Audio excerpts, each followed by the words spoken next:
दोस्तों, स्वागत है आपका राज ट्यूटोरियल चैनल पर। आज हम लोग इतिहास में जहांगीर के बारे में अध्ययन करेंगे। तो चलिए बिना देर किए हुए जहांगीर के बारे में पढ़ते हैं।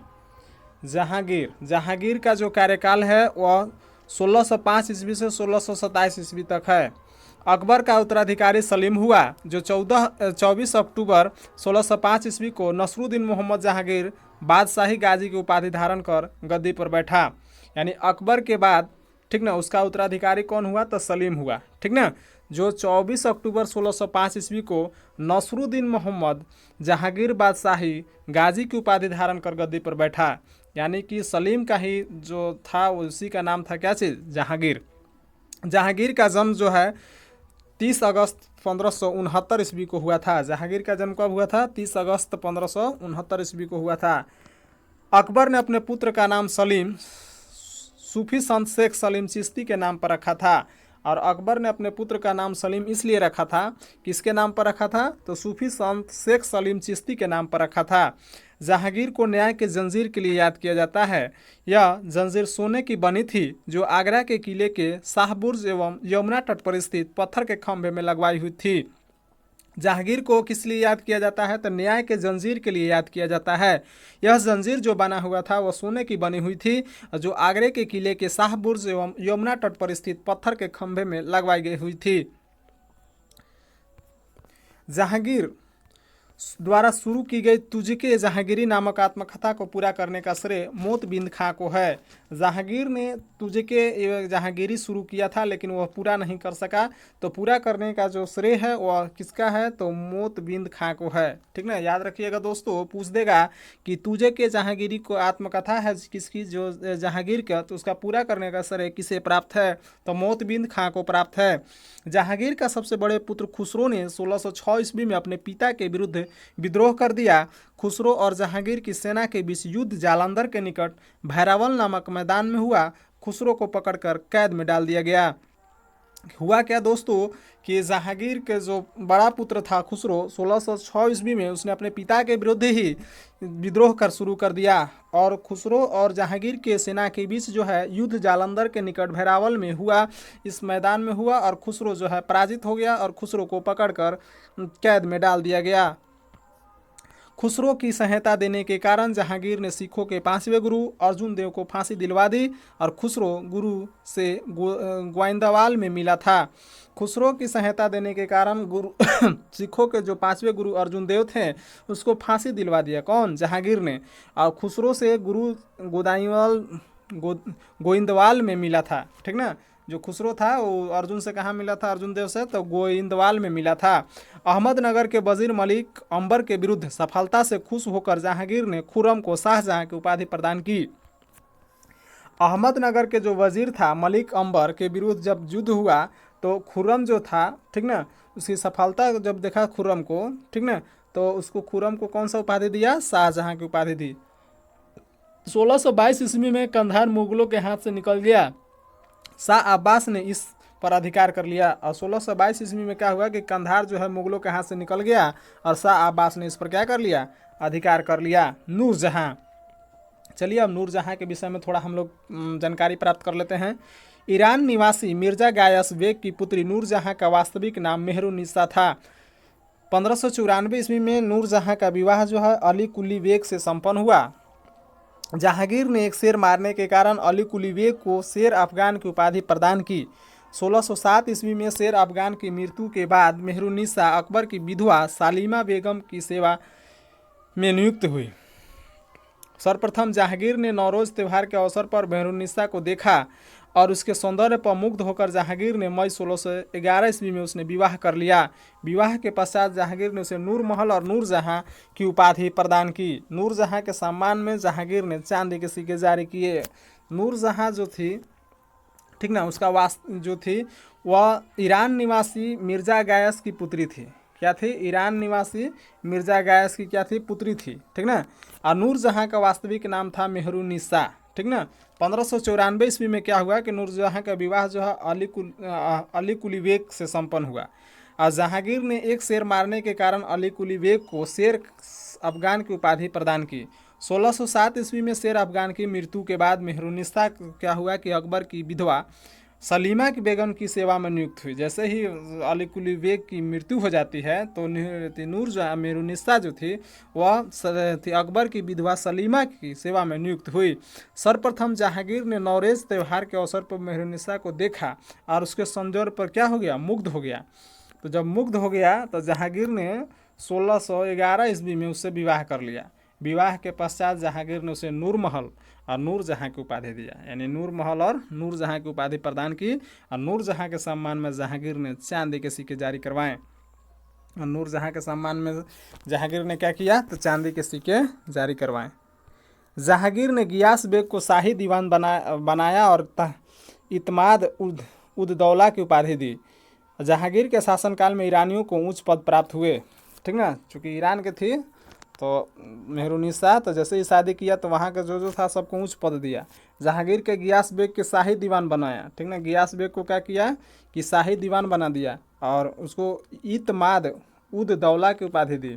और जहांगीर के शासनकाल में ईरानियों को उच्च पद प्राप्त हुआ, ठीक ना। वहाँ लाडली बेगम शेर अफगान और मेहरुन्निसा की पुत्री थी। लाडली बेगम जो थी वो क्या थी, तो मेहरुन्निसा की पुत्री थी, ठीक ना।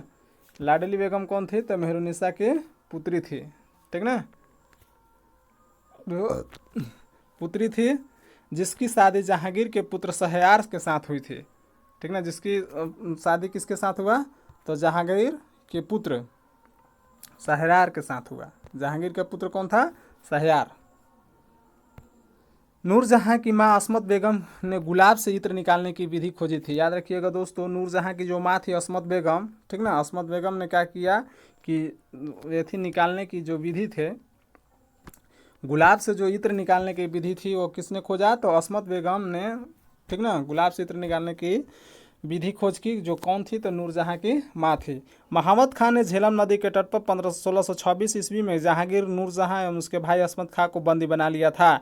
और महावत खान ने क्या किया कि झेलम नदी के तट पर 1626 ईस्वी में जहांगीर, नूरजहां और उसके भाई अस्मत खां को बंदी बना लिया था। जहांगीर के 5 पुत्र थे, खुसरो, परवेज, खुर्रम, शहरयार और जहांदार, ठीक ना। दोस्तों जहांगीर के 5 पुत्र थे, पहला खुसरो, दूसरा परवेज, तीसरा खुर्रम और चौथा शहरयार और पांचवा जहांदार। 28 अक्टूबर 1627 ईस्वी को भीमवार नामक स्थान पर जहांगीर की मृत्यु हो गई। इसे शहदारा यानी लाहौर में रावी नदी के किनारे दफनाया गया। और 28 अक्टूबर 1627 ईस्वी को भीमवार नामक स्थान पर जहांगीर की मृत्यु हो गई और उसे शहदारा, जिसको लाहौर में है, रावी नदी के तट पर इसको दफनाया गया। मुगल चित्रकला अपने चरमोत्कर्ष पर जहांगीर के शासनकाल में पहुंची। और मुगल चित्रकला जो था जहांगीर के शासनकाल में कहाँ पहुंच गया, चरमोत्कर्ष पर पहुंच गया। जहांगीर के दरबार के प्रमुख चित्रकार थे आगा राजा, अबुल हसन, मोहम्मद नासिर, मोहम्मद मुराद, उस्ताद मंसूर, बिशन दास, मनोहर एवं गोवर्धन, फारूक बेग, दौलत, ठीक ना। जहांगीर के दरबार में कुछ प्रमुख चित्रकार थे जो निम्नवत है। पहला है आगा राजा, दूसरा है अबुल हसन, तीसरा है मोहम्मद नासिर, चौथा है मोहम्मद मुराद, पांचवा है उस्ताद मंसूर, छठा है बिशन दास, सातवां है मनोहर, आठवां है गोवर्धन, ठीक ना, नौवां है फारूक बेग और 10वां है दौलत, ठीक ना। ये सब क्या है, तो जहांगीर के दरबार में प्रमुख चित्रकार थे। जहांगीर ने आगा राजा के नेतृत्व में आगरा में एक चित्रणशाला की स्थापना की। जहांगीर ने क्या किया कि आगा राजा के नेतृत्व में आगरा में एक चित्रणशाला की स्थापना की। हमजा नामा का विषय चित्रकला है। नोट, हमजा नामा का विषय क्या है, तो चित्रकला है। उस्ताद मंसूर और अबुल हसन को जहांगीर ने क्रमशः नादिर उल उस और नादिर उज्जमा की उपाधि प्रदान की और इसने संस्कृत के कवि जगन्नाथ को पंडित राज की उपाधि दी। उस्ताद मंसूर और अबुल हसन को जहांगीर ने क्या दिया, तो नादिर उल अस और नादिर उज्जमा की उपाधि प्रदान की। इसने संस्कृत के कवि जगन्नाथ को पंडित राज की उपाधि दी। दोस्तों यदि ये वीडियो आपको अच्छा लगता है तो लाइक कीजिए, सब्सक्राइब कीजिए, अपने दोस्तों में शेयर कीजिए, ठीक ना। चलिए आगे हम लोग जहांगीर के बारे में पढ़ते हैं। जहांगीर ने अपनी आत्मकथा में लिखा है कि कोई भी चित्र, चाहे वह किसी भी मृतक व्यक्ति या जीवित व्यक्ति द्वारा बनाया गया हो, मैं देखते ही तुरंत बता सकता हूं कि यह किस चित्रकार की कृति है। यदि किसी के चेहरे पर आंख किसी के एक चित्रकार ने भाव और किसी ने और ने बनाई हो तो यह भी ज्ञात जान लेता हूँ कि आँख किसने और भाव किसने बनाई। दोस्तों, चित्रकार जहांगीर जो था इतना निपुण था चित्रकारी प्रथा में कि वह जो है अपने आत्मकथा में लिखा है कि यदि कोई भी चित्रकार, चाहे वह मृतक हो चाहे जीवित हो, ठीक ना, द्वारा बनाया गया व्यक्ति द्वारा हो, तो मैं देखते ही तुरंत बता सकता हूँ कि किस यह चित्रकार जो है किसकी कृति है, ठीक ना। उसने यह भी यहाँ तक कह दिया कि यदि किसी चेहरे पर आँख किसी एक चित्रकार ने और भाव किसी और ने बनाई हो तो यह भी जान लेता हूँ कि आँख किसने और भाव किसने बनाई। यानी कि चित्रकारी में वह बहुत ही प्रवीण था। जहांगीर के समय को चित्रकला का स्वर्णकाल कहा जाता है। इसीलिए जहांगीर के समय को क्या कहा जाता है? चित्रकला का स्वर्णकाल कहता है। जब आँख और भाव देखकर बता दे रहा तो समझ जाइए कि वो कितना प्रवीण था। इत्माद उल दौला का मकबरा 1626 ईस्वी में नूरजहां बेगम ने बनवाया। मुगल कालीन वास्तुकला के अंतर्गत निर्मित यह प्रथम ऐसी इमारत है जो पूर्ण रूप से वेदाग सफ़ेद संगमरमर से निर्मित है। सर्वप्रथम इसी इमारत में पीतरा-दूरा नामक जड़ा काम किया गया। इमाद उल दौला का मकबरा जो है 1626 ईस्वी में किसने बनवाया? तो नूरजहां बेगम ने बनवाया। मुगल कालीन वास्तुकला के अंतर्गत निर्मित यह प्रथम ऐसी इमारत है जो पूर्ण रूपेण वेदाग सफ़ेद संगमरमर से निर्मित है, यानी कि वाइट मार्बल से बना हुआ है। सर्वप्रथम इसी इमारत में पीतरा-दूरा नामक जड़ाऊ काम किया गया। अशोक के कौशाम्बी स्तंभ वर्तमान में प्रयाग पर समुद्रगुप्त की प्रयाग प्रशस्ति एवं जहांगीर का लेख उत्कीर्ण है। और अशोक का जो कौशाम्बी अभिलेख है जो कि प्रयाग में है, पर समुद्रगुप्त की प्रयाग प्रशस्ति और उसके साथ साथ जहांगीर का लेख उत्कीर्ण है। जहांगीर के मकबरा का निर्माण नूरजहां ने करवाया था। और जहांगीर का जो मकबरा है उसका निर्माण किसने करवाया था? तो नूरजहां ने करवाया था। जहांगीर के शासनकाल में कैप्टन हॉकिंस, प्रथम अंग्रेज, sir Thomas Roe, William Finch और एडवर्ड टेरी जैसे यूरोपीय यात्री आए थे। दोस्तों, याद रखना है, कभी कभी पूछ देता है कि कैप्टन हॉकिंस जो है किसके दरबार में आए हुए थे। तो कैप्टन हॉकिंस जो है प्रथम अंग्रेज था जो कि जहांगीर के शासनकाल में आए थे। सर टॉमस रो जहांगीर के ही दरबार में आए थे। विलियम फिंच और एडवर्ड टेरी जैसे यूरोपीय यात्री भी आए हुए थे। चलिए अब आगे हम लोग शाहजहां के विषय में भी पढ़ते हैं। शाहजहां जो है इनका जीवन काल 1627 ईस्वी से 1657 ईस्वी तक रहा। जहांगीर के बाद सिंहासन पर शाहजहां बैठा। और जैसे ही जहांगीर का कार्यकाल खत्म हुआ तो उसके बाद उत्तराधिकारी कौन बना? तो शाहजहां बना। जोधपुर के शासक मोटा राजा उदय सिंह के पुत्री जगत गोसाई के गर्भ से 5 जनवरी 1592 ईस्वी को खुर्रम, जिसका का नाम आगे जाकर शाहजहां हो गया, का जन्म लाहौर में हुआ था। 1612 ईस्वी में खुर्रम का विवाह आसफ खां की पुत्री आरजूमंद बानो बेगम से हुआ, जिसे शाहजहां ने मालिका-ए-ज़मानी की उपाधि प्रदान की। 7 जून 1631 ईस्वी में प्रसव पीड़ा के कारण उसकी मृत्यु हो गई। जोधपुर का मोटा राजा के उदय सिंह की पुत्री जगत गोसाई के गर्भ से 5 जनवरी 1592 ईस्वी को, ठीक ना, खुर्रम, जिसका का नाम क्या है? शाहजहां का जन्म कहाँ हुआ? लाहौर में हुआ।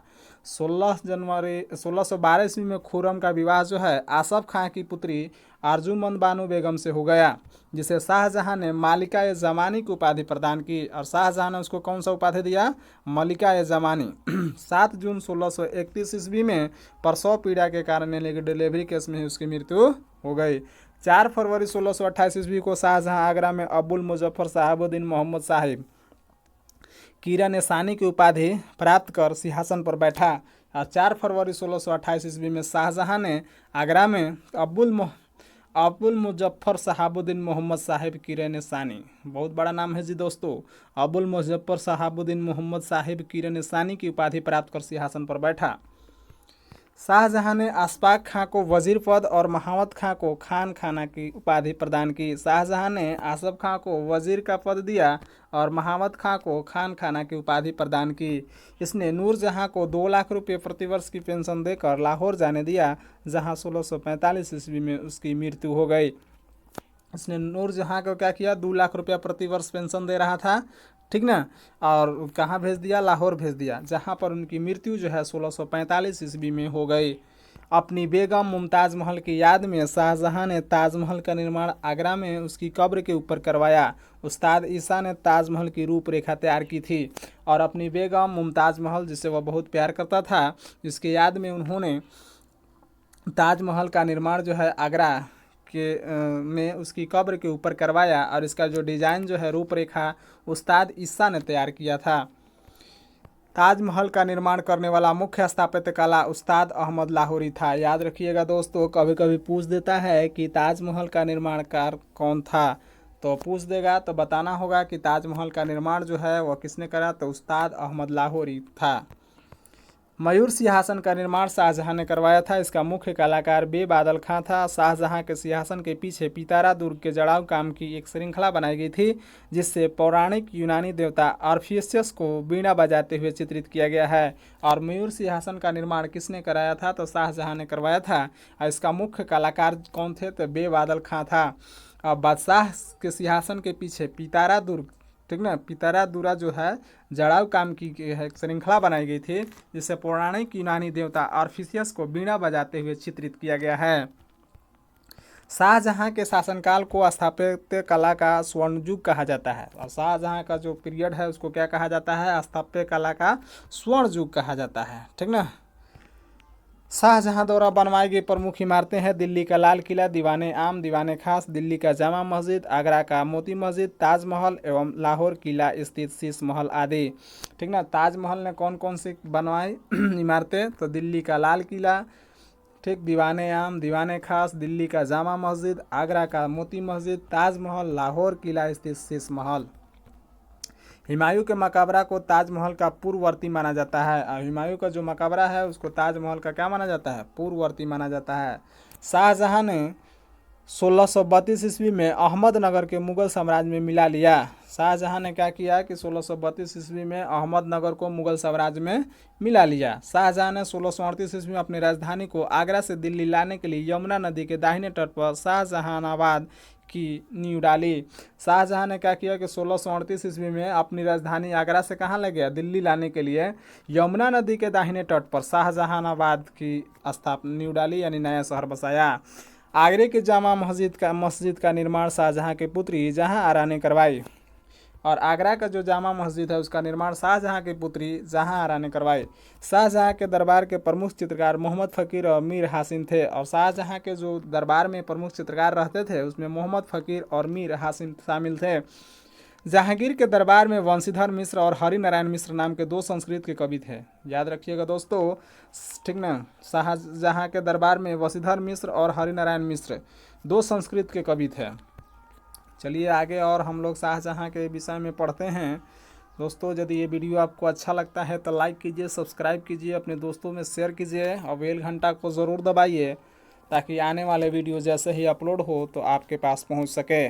शाहजहां ने संगीतज्ञ लाल खां को गुण समंदर की उपाधि एवं संत जगन्नाथ को हिंदी कवि भी कहा था, को महाकवि राय की उपाधि दी थी। यानी शाहजहां ने जो संगीतज्ञ थे लाल खां, उसको गुण समंदर की उपाधि दी। और एक और संगीतज्ञ थे, उनका नाम क्या था, जगन्नाथ, इन्होंने हिंदी कवि भी था, ठीक ना। इनको क्या कहा, तो महाकवि राय की उपाधि से क्या किया, सम्मानित किया। शाहजहां के पुत्रों में दारा शिकोह सर्वाधिक विद्वान था। इसने भगवत गीता, योग वशिष्ठ, उपनिषद एवं रामायण का अनुवाद फारसी में करवाया। इसने सर-ए-अकबर यानी महान रहस्य नाम से उपनिषदों का अनुवाद करवाया था। दारा शिकोह कादरी सिलसिले के मुल्ला शाह बख्शी का शिष्य था। दारा सिंह के जितने भी पुत्र थे उसमें दारा शिकोह जो था वो शाहजहां के जितने भी पुत्र थे उसमें दारा शिकोह जो था सर्वाधिक विद्वान था। इसने क्या किया कि भगवत गीता, योग वशिष्ठ, उपनिषद और रामायण का अनुवाद जो है फारसी में करवाया। इसने सर-ए-अकबर यानी महान रहस्य के नाम से उपनिषदों का अनुवाद करवाया था। दारा शिकोह कादरी सिलसिले के मुल्ला शाह बख्शी का शिष्य था। शाहजहां ने दिल्ली में एक कॉलेज का निर्माण एवं दारुल बक्का नामक कॉलेज की मरम्मत करवाई। शाहजहां ने दिल्ली में कॉलेज का भी निर्माण किया, एक दारुल बक्का कॉलेज था उसका भी मरम्मत भी करवाया। सितंबर 1657 ईस्वी में शाहजहां को गंभीर रूप से बीमार पड़ने और मृत्यु का अफवाह फैलने के कारण उसके पुत्रों के बीच उत्तराधिकारी का युद्ध प्रारंभ हुआ। और उस समय सूजा बंगाल, मुराद गुजरात और औरंगजेब दक्कन में था। हुआ क्या दोस्तों कि शाहजहां का गंभीर बीमारी से पड़ने के कारण या मृत्यु का अफवाह जैसे ही फैला तो उसके पुत्रों में उत्तराधिकार के लिए युद्ध शुरू हो गया। और उस समय जो था सूजा बंगाल का था और मुराद गुजरात का, औरंगजेब जो दक्कन में था। 15 अप्रैल 1658 ईस्वी में दारा और औरंगजेब के बीच धर्मट का युद्ध हुआ। इस युद्ध में दारा की पराजय हुई। अब 15 अप्रैल 1658 ईस्वी को दारा और औरंगजेब के बीच युद्ध हुआ, जिसमें धर्मट का युद्ध कहा गया, ठीक ना। जिसे कौन सा युद्ध किया कहा गया, धर्मट का युद्ध कहा गया। और इसमें दारा जो है वह पराजित हो गया। चूँकि हम लोग आगे तुरंत पढ़े कि उनके पुत्रों में उत्तराधिकार के लिए युद्ध हो गया, तो पुत्र में जो था वो एकता नहीं थी, जिसके कारण जो है दारा सिकोह हार गया। सामूगढ़ का युद्ध 29 मई 1658 ईस्वी को दारा और औरंगजेब के बीच हुआ और इस युद्ध में भी दारा की हार हुई। उत्तराधिकारी का अंतिम युद्ध देवराई की घाटी में मार्च 1659 ईस्वी को हुआ। इस युद्ध में दारा को पराजित होने पर उसे इस्लाम धर्म की अवहेलना करने के अपराध में 30 अगस्त 1659 ईस्वी को हत्या कर दी गई। दारा सिकोह ने अपना निर्वासित जीवन अलवर के कंकड़वाड़ी किला में बिताया। इस किला का निर्माण जय सिंह जी ने किया था। हुआ क्या दोस्तों, सामूगढ़ का युद्ध जो है 29 मई 1658 ईस्वी को दारा और औरंगजेब के बीच पुनः युद्ध हुआ, जिसमें पुनः दारा सिकोह की हार हुई। और उत्तराधिकार का अंतिम युद्ध जो है देवराई की घाटी में युद्ध जो है मार्च 1659 ईस्वी को हुआ। इस युद्ध में दारा फिर पराजित होने पर उसे इस्लाम धर्म की अवहेलना करने के अपराध में 30 अगस्त 1659 ईस्वी को हत्या कर दी गई। दारा सिकोह ने अपना निर्वासित जीवन अलवर, जो कि राजस्थान में है, कंकड़वाड़ी किला में बिताया और इस किला का निर्माण जय सिंह जी ने किया था। शाह बुलंद Iqbal king of the Lofty Fortune के रूप में दारा सिकोह को जाना जाता है। यानी शाह बुलंद Iqbal king of the Lofty Fortune के नाम से दारा सिकोह को जाना जाता है।